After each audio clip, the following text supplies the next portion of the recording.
Hi, it's me again with Corel Draw Tips and Tricks, and I just did a video about this with using three items. I thought I'd throw a wrench in and do it a different way and use four items. So I'm going to take these four items and I'm going to distribute them equally. Let's grab the four items, go up to Windows, Dockers, Align and Distribute, and use this one right here that's to the center. So now those are distributed. Now let's take the whole thing and hold down the shift key and hit a rectangle tool. Our rectangle is 1.552. I've taken the circle and made a 45-degree arc out of it so I can measure the length of that. I made the circle bigger than the time before. So I'm going to go to Windows, Dockers, Properties, and I'm going to measure the length of that, and it is 1.6299. I need this to be 162.99. So with it grouped together, Control G, I'm going to make sure that number 1.6299.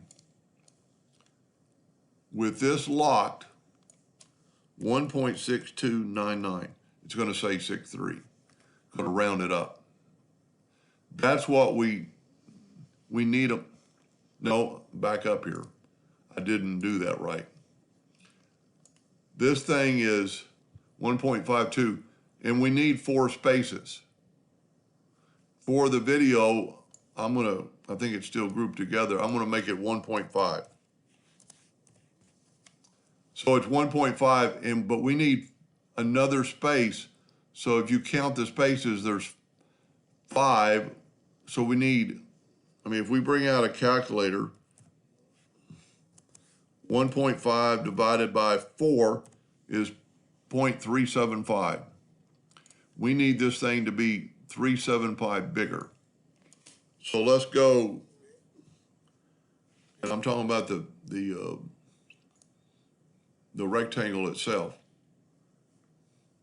So make sure I just got the rectangle. I do. We need to make that rectangle plus 3775. I didn't hit a plus 0.375. So that's what I need for a shape. So now I'm going to group this together, Control G, and I need to make this, I've already forgot my number, I should have written it down, 1.6299. What I'm doing, I'm making my ornaments to the right size, okay?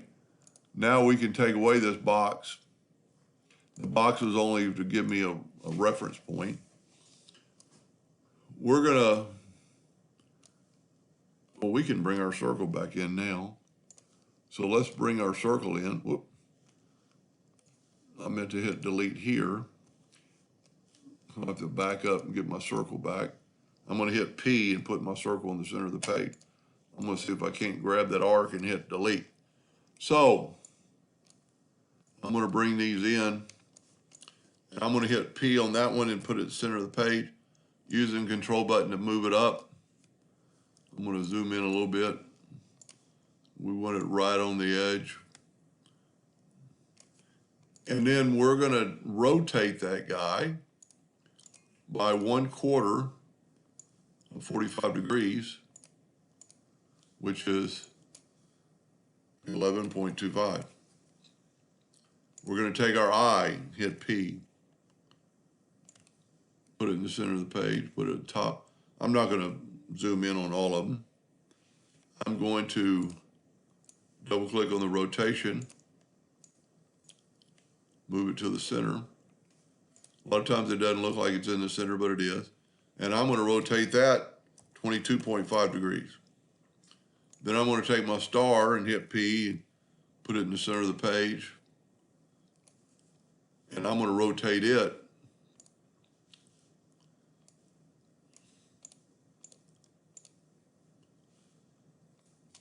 33.75.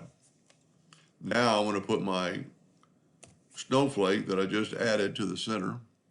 And what I did earlier, I scaled it to objects, so they're all about the same size.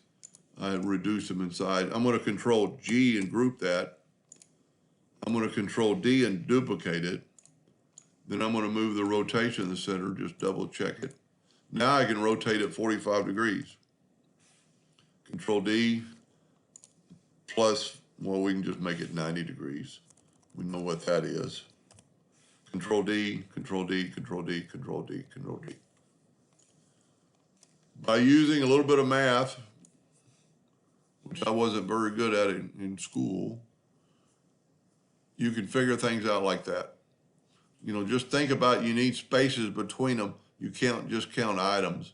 And then if you did what I did at first with the box and you increased it by, 25% to get it the size, and then you know how long it is, I truly hope that was understandable and helpful. Anyway, thank you for watching.